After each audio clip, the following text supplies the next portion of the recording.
What else guys, ito medyo may pagkanega itong mga kapiksi, no? Kasi nakikita natin na maaari kayong maloko, scam guys, no? So, kaya nga sabi ko sa inyo, lalo na kung meron kayong kailangan pagdesisyonan, mga kapiksi, 'di ba? Make sure na to get more information, and yung mga information na nakuha nyo ay legit, no? Para hindi kayo ma-scam, mga kapiksi. Kasi pag na-scam kayo guys, iiyak kayo ng bonggang-bongga, no? So, wag nyo nang hayaan dumating kayo sa point na ganun, mga kapiksi. Lahat ng mga transaction nyo, palagi kayo mag-ingat, mga kapiksi, and pati na rin sa mga tao sa paligid nyo.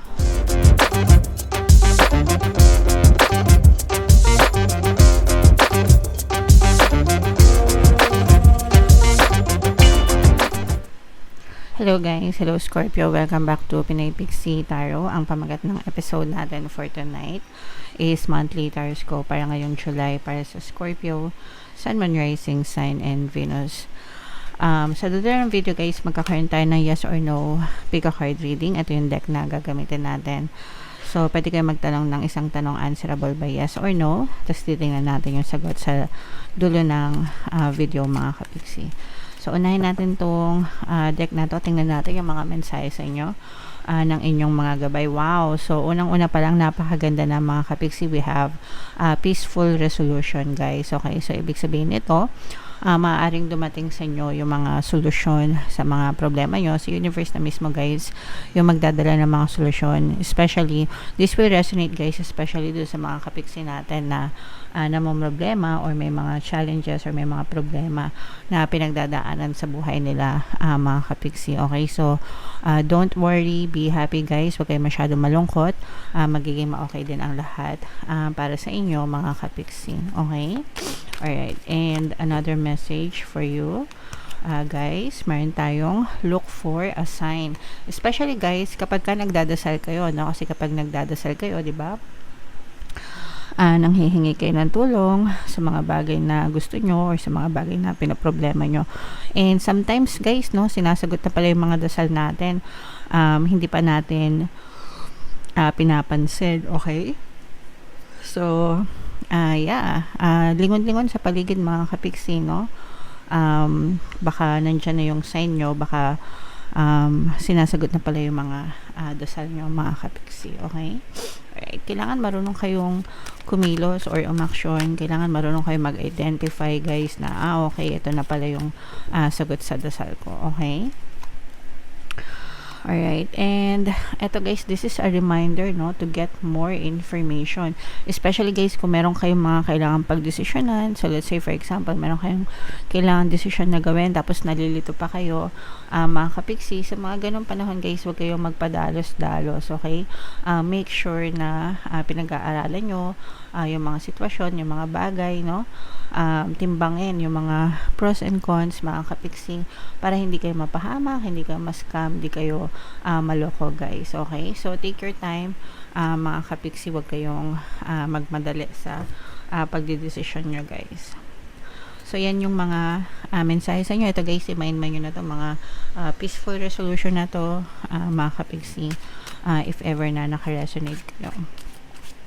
Tingnan natin yung ganap sa inyo guys ngayong July. Shuffle ko to guys. Habang sinashuffle ko to, panoorin nyo muna yung video natin regarding sa ating paano mag-manifest ng abundance video course. Kapiksi, sawa ka na ba sa mga struggles at hirap sa buhay mo? Masipag ka ba at masikap sa buhay ngunit hindi ka pa rin umaasenso? Ilang beses ka na bang nag-attempt mag-negosyo at mag-invest pero palagi ka pa rin nalulugi? Sa pagkakataon na ito ay maaaring may subconscious beliefs ka na nagiging balakid sa iyong pag-unlad at pagyaman. Introducing, paano mag-manifest ng abundance video course. Dito ay matututunan mong ma-overcome ang mga balakid mo para tuluyan ka ng umunlad, umasenso, sumagana, maging matagumpay, successful at maswerte sa iyong kabuhayan, pera, trabaho, negosyo, salapi at kaperahan ng bonggang-bongga. Dali, mag-send na ng email sa pinoypixie@gmail.com at simulan na ang iyong pagyaman ngayon. Alright, so sa lahat ng gusto mag-avail ng course guys, naka-flash sa screen nyo. Una, meron tayong paano mag-manifest ng abundance video course. Meron din tayong paano mawala ang third party at magkaroon ng harmonious na relationship. And meron din tayong paano pabalikin si ex, revise breakup. So sa mga interesado guys, mag-send lang kayo ng email sa pinoypixie@gmail.com. Excuse me. So Scorpio guys, kayo ay na-represent ng Queen of Cups sa ating spread. Latag natin yung spread nyo guys. And by the way, mga kapiksi, sa mga naghahanap ng mga pampaswerte na lucky charms, lucky bracelet, guys, may mga items na makikita kayo sa description box nitong video. Check nyo lang yung mga items doon, guys. Yeah. So, this is both negative and positive, mga kapiksi. Meron ditong presence ng air sign, Aquarius, Gemini, Libra. So, for some of you, maaring may air element kayo sa inyong natal chart, or you may be dealing with another air sign.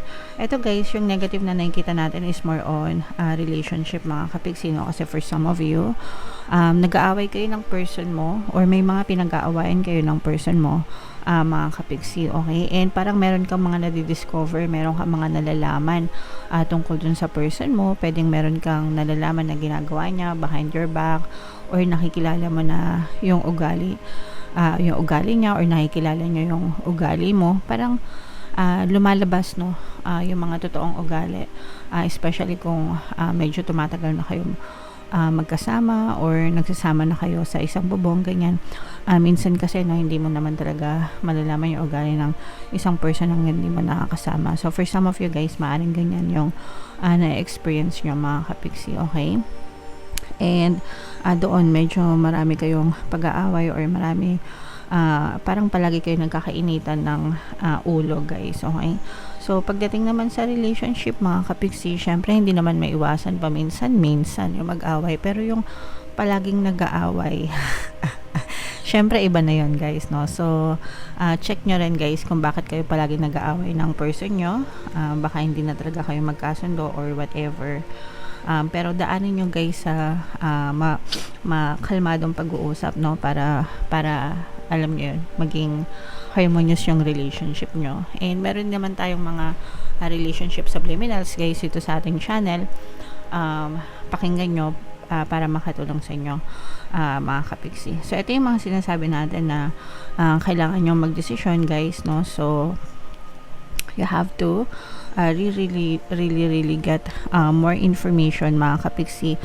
Make sure na timbangin nyo mabuti yung mga pros and cons, guys, bago kayo magdesisyon.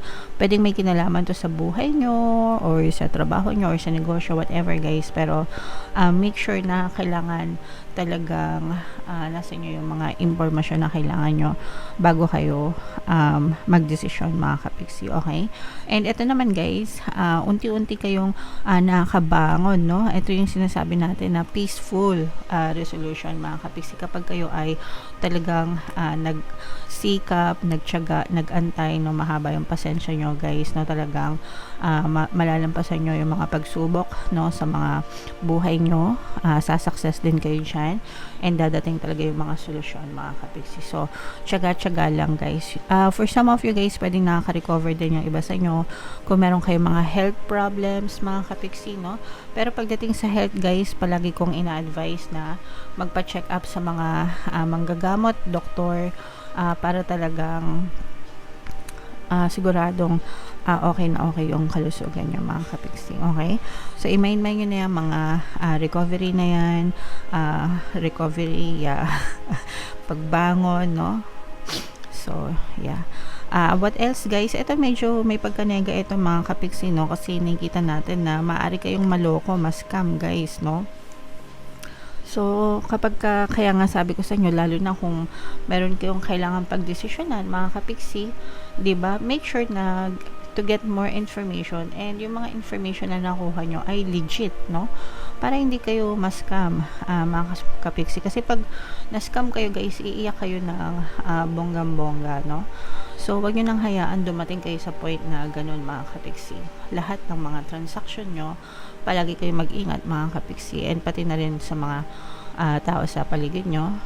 Make sure na palagi kayong nag-iingat, guys, okay? Alright, so yeah. And ito naman, guys, ay mga ito, guys, nararamdaman natin na positive changes, no? Kasi yung iba sa inyo parang nagsasawa na kayo, mga kapiksi. Ito, guys, parang feeling ko lalabas-labas na yung iba sa inyo, lalabas ng comfort zone, parang mag-change of, I don't know, perception, change of environment, yung iba sa inyo, ganyan. Parang yung iba sa inyo gusto maghanap ng ibang trabaho, or gusto mang ibang bansa, or whatever, guys. Pero parang gusto nyo maghanap ng bago, no? Pagbabago. Pwedeng magkaroon din ng movement sa bahay nyo, no? Kung parang lilipat ng lugar, lilipat ng trabaho, ganyan, kasi parang yung iba sa inyo sawa na kayo sa dati,